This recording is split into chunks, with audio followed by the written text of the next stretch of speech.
Good evening, world, and welcome to Haunting Season. Today we're doing another movie review show. Each month, as we prepare for the show, Cody and I watch a ton of movies on theme with our Fear of the Month, but every time we start to bring them up in a regular episode, we barely have time to scratch the surface. So we're trying out a horror movie review show. This week, Cody and I watched The Exorcist and The Dark and the Wicked, and we're talking about it today on Haunting Season.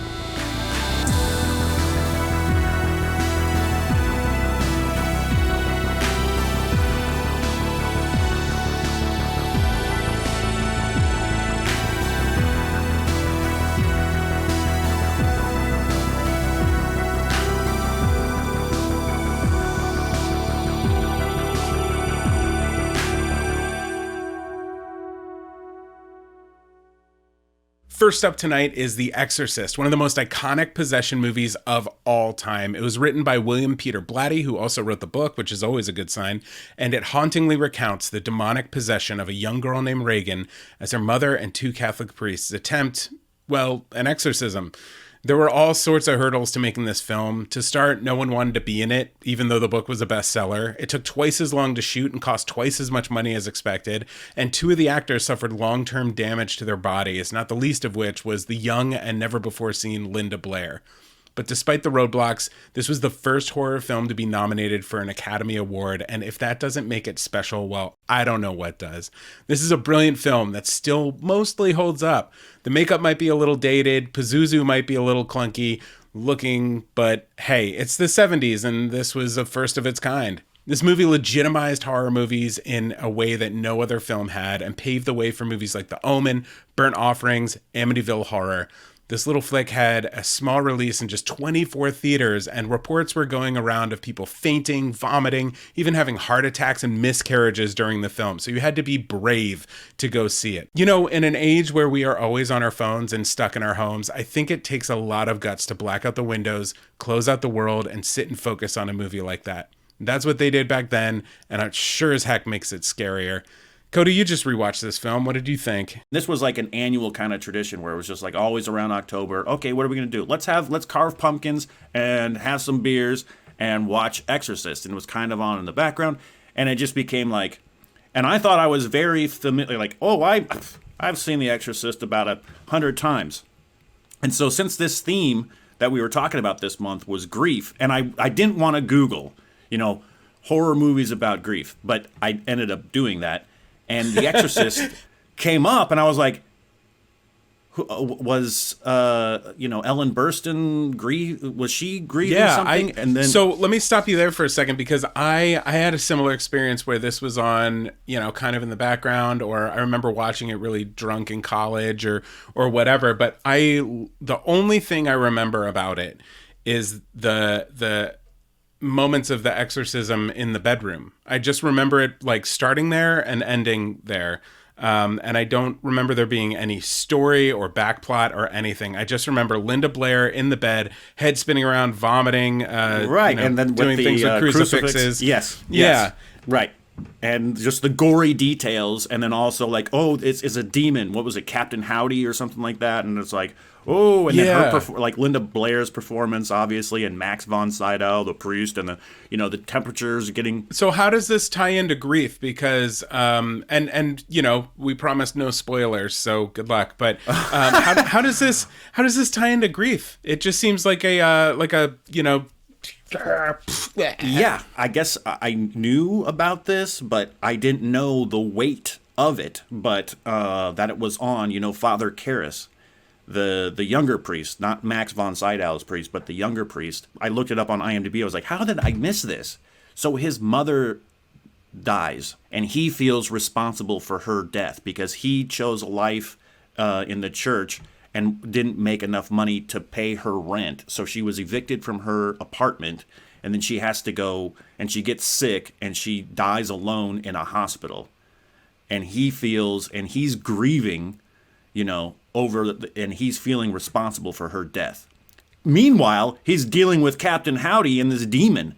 So he's in serious grief and undergoing quite a bit, and also kind of, not understanding, like, why did I choose this? Why am I doing this? So he's having a faith crisis. Absolutely. And he's also grieving, and then this demon is messing with him at the same time. And it just became like, I never really, like you said, watched it like with the lights off and really invested in the entire movie. So yeah, but the young priest, he doesn't actually become the main exorcist, right? No, it's like, so the church, you know, you have to get it approved. An exorcism has to be approved by the church. And they're like, well, he's not stable enough. He's not seasoned enough. So then they bring in the other guy, who's Max von Sydow's character, and they've got to work together as a team to take out this powerful demon.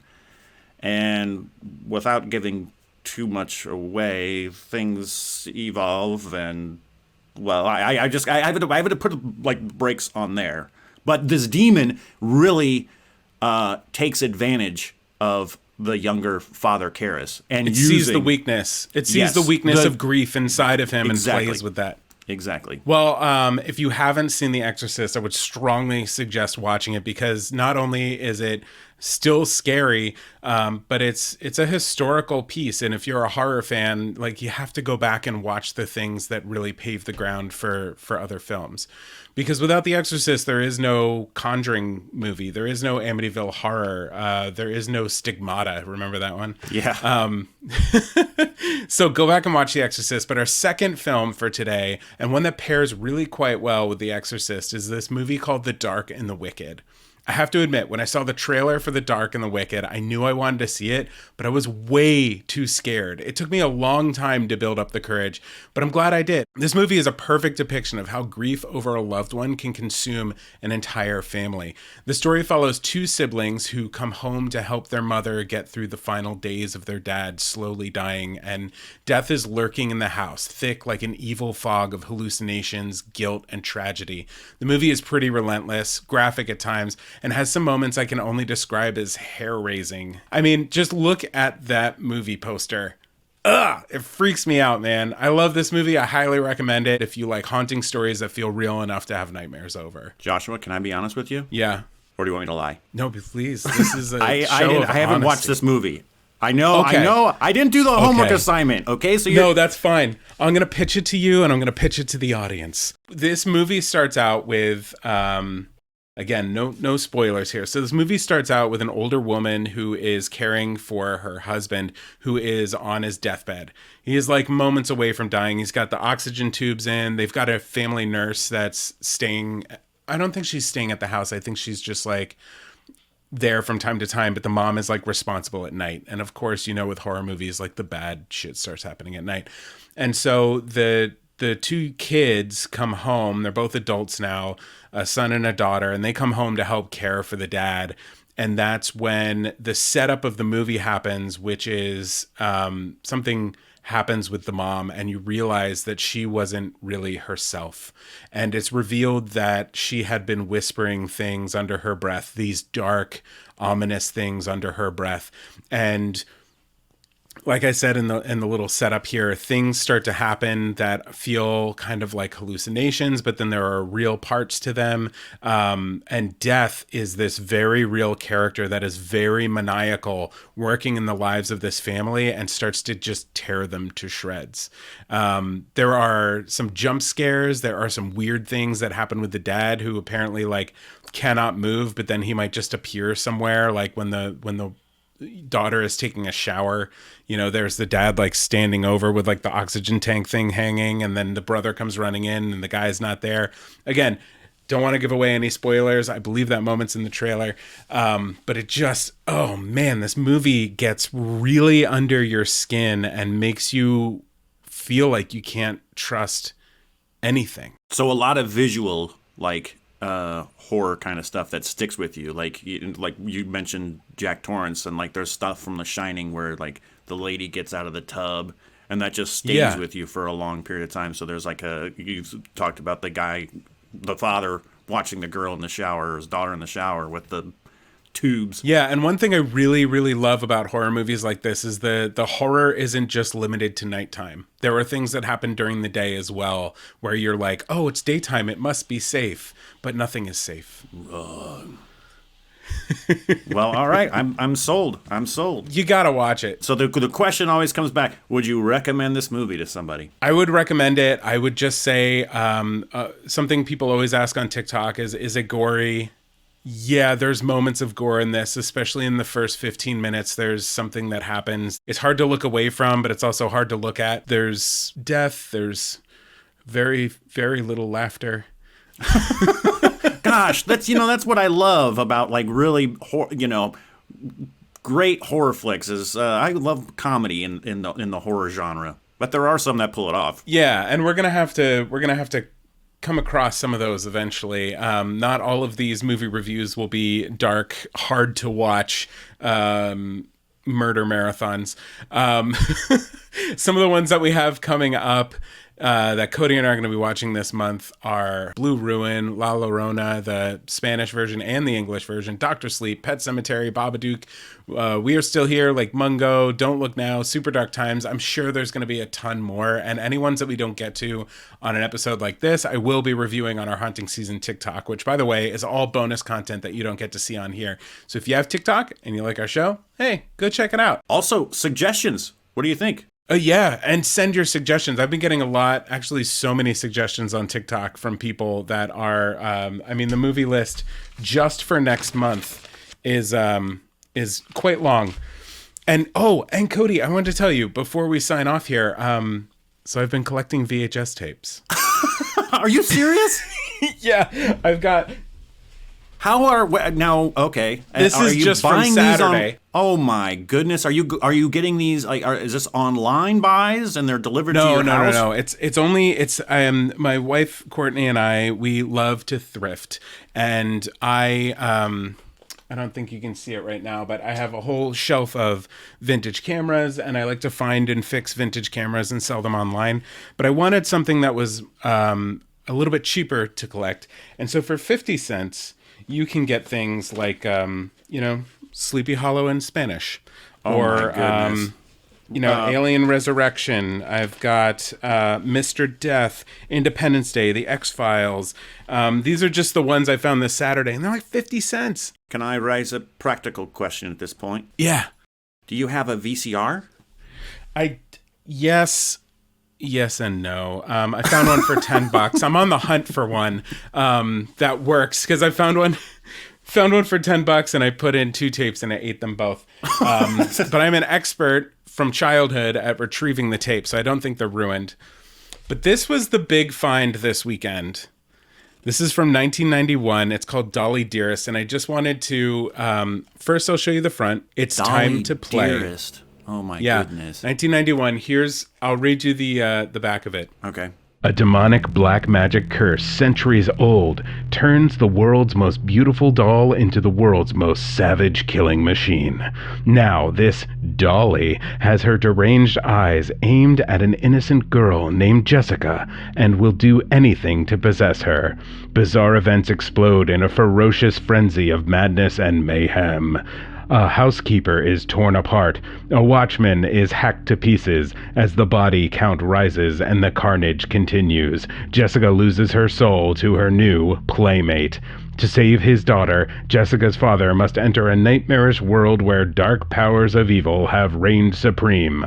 Until now. Wow, riveting. This sounds like a little bit of Annabelle and then also meets Child's Play. Yeah. Check Annabelle. Wow, that looks pretty. That's pretty good, man. That's a funny face. I'm gonna have to look this thing up and get some real visuals on this. I can't wait. So, if anybody has any leads on VCRs, should they reach out to you? Yeah, sure. If you're in the California area, I feel like shipping would be a nightmare. If anybody has any leads in the Southern California area, or if knows of like a shop or a place that sells like VCRs that are. Send us your information. Send us your leads, or send it to Joshua on his TikTok or Instagram or something. That's great.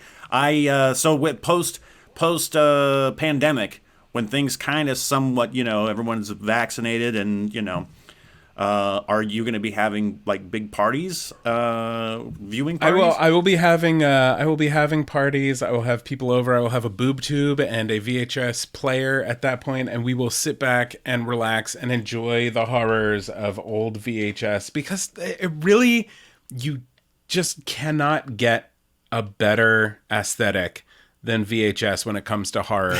The tracking being off, a little bit of fuzz on the screen. Maybe the tape gets destroyed before you ever figure out the ending of Dolly, Dearest.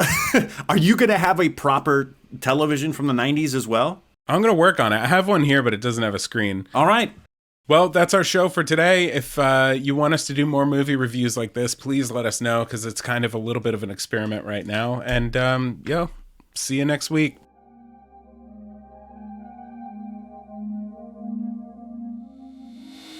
Haunting Season was created by me, Joshua Sterling Bragg. Produced by Greg Holdsman and Jessica Richmond. And executive produced by Matt Gielen, Patrick James Lynch, and Ryan Gielen. And is a joint production of Believe Limited and Matt Gielen. This episode was written and hosted by Cody Dugan and Joshua Sterling Bragg. It was edited by Colby Crow. And select music in this episode was made exclusively for the podcast by North Innsbruck. If you like our show, please subscribe on your favorite platform. We have a video version of the show on YouTube and Facebook, and audio versions on Apple Podcasts, Spotify, Stitcher, or wherever else you listen to podcasts. Was that good? Oh boy.